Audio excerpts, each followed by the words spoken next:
My name is Dr. Anthony Levatino.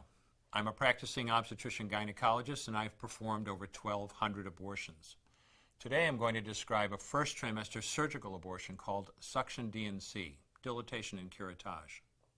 This is the most frequently performed abortion and is used typically from 5 to 13 weeks of pregnancy. After administering anesthesia, the abortionist uses a speculum like this. This is placed inside the vagina and opened using this screw on the side, allowing the abortionist to see the cervix, the entrance to the uterus. The cervix acts as a gate that stays closed for the duration of pregnancy, protecting the baby until it is ready for birth. The abortionist uses a series of metal rods called dilators, like these, which increase in thickness, and inserts them into the cervix to dilate it, gaining access to the inside of the uterus where the baby resides. The baby has a heartbeat, fingers, toes, arms, and legs, but its bones are still weak and fragile.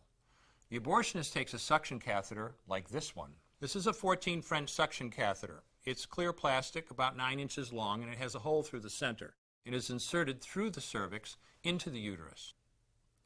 The suction machine is then turned on with a force 10 to 20 times more powerful than your household vacuum cleaner. The baby is rapidly torn apart by the force of the suction and squeezed through this tubing down into the suction machine, followed by the placenta. Though the uterus is mostly emptied at this point, one of the risks of a suction D&C is incomplete abortion, essentially pieces of the baby or placenta left behind. This can lead to infection or bleeding. In an attempt to prevent this, the abortionist uses a curette to scrape the lining of the uterus. A curette is basically a long-handled curved blade.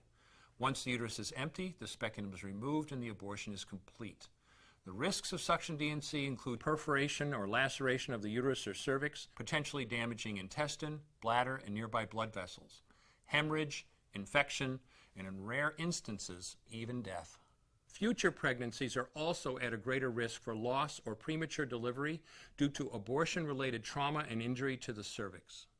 As I mentioned at the beginning, I'm Dr. Anthony Levatino, and in the early part of my career as an OBGYN, I performed over 1,200 abortions. One day, after completing one of those abortions, I looked at the remains of a preborn child whose life I had ended, and all I could see was someone's son or daughter. I came to realize that killing a baby at any stage of pregnancy for any reason is wrong. I want you to know today, no matter where you're at or what you've done, you can change. Make a decision today to protect the preborn.